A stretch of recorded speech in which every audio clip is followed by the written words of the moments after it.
10 amalan utama di bulan Ramadan.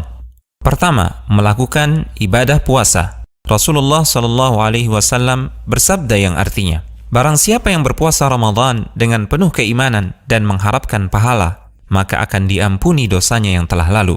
Kedua, melakukan salat malam, salat tarawih dengan berjamaah. Rasulullah SAW bersabda yang artinya, barang siapa yang salat malam di bulan Ramadan dengan penuh keimanan dan mengharapkan pahala, maka akan diampuni dosanya yang telah lalu. Ketiga, memperbanyak sedekah dan kedermawanan, seperti memberi makan fakir miskin, membantu orang yang membutuhkan, memberi makan orang yang berpuasa saat berbuka, dan lain-lain. Rasulullah SAW bersabda yang artinya, barang siapa memberi makan orang yang berpuasa, maka baginya pahala seperti orang yang berpuasa tersebut, tanpa mengurangi pahala orang yang berpuasa itu sedikit pun. Keempat, memperbanyak membaca Al-Quran. Bulan Ramadan adalah bulan Al-Quran, karena pada bulan Ramadan, Al-Quran pertama kali diturunkan. Sebagaimana firman Allah Subhanahu wa Ta'ala yang artinya, bulan Ramadan adalah bulan yang di dalamnya diturunkan Al-Quran sebagai petunjuk bagi manusia, dan penjelasan-penjelasan mengenai petunjuk itu, serta pembeda antara yang hak dan yang batil.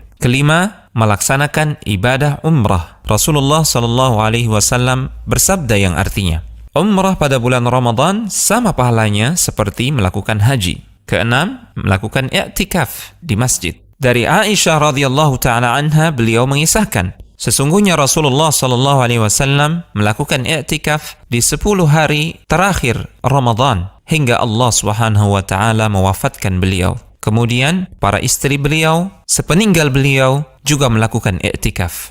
Ketujuh, mencari keutamaan Lailatul Qadar dengan bersungguh-sungguh dalam beribadah. Rasulullah SAW bersabda yang artinya, barang siapa yang salat malam pada malam Lailatul Qadar dengan penuh keimanan dan mengharapkan pahala, maka akan diampuni dosanya yang telah lalu. Kedelapan, menyegerakan berbuka puasa dan mengakhirkan sahur. Rasulullah SAW bersabda yang artinya, senantiasa manusia dalam keadaan baik selama mereka menyegerakan berbuka. Rasulullah SAW juga bersabda, lakukanlah santap sahur, karena dalam santap sahur terdapat keberkahan. 9. Memperbanyak zikir, doa, dan istighfar. Rasulullah SAW bersabda yang artinya, sesungguhnya orang yang berpuasa ketika ia berbuka, doanya tidak akan ditolak. 10. Membayar zakat fitrah. Dari Ibnu Abbas radhiyallahu taala anhuma, beliau berkata, Rasulullah SAW mewajibkan zakat fitrah untuk mensucikan orang-orang yang berpuasa dari kesia-siaan dan kata-kata yang keji, dan juga untuk memberi makan fakir miskin. Barang siapa yang menunaikannya sebelum salat hari raya, maka zakatnya diterima, dan barang siapa yang menunaikannya setelah salat, maka itu hanyalah sedekah di antara sedekah biasa.